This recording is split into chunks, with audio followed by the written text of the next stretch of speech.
Hi guys, welcome back to my channel. I hope you're doing extremely well.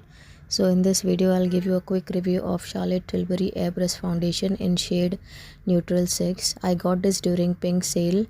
The MRP of the product is like 4,000. I got it for 3,600 during sale. This is how the packaging looks like. It has a oval shaped glass bottle with a gold top. Also it has a pump applicator and it contains 30 ml of products. It claims to be transfer proof. The formula is a medium coverage. With just one pump, a little goes a long way.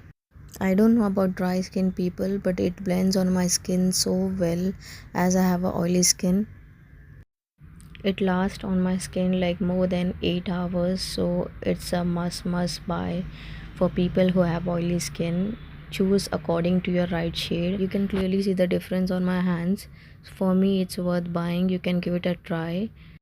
So that's it for today's video. I hope you like it. If you like it, do share, comment and subscribe to my YouTube channel. Till then, take care. Bye.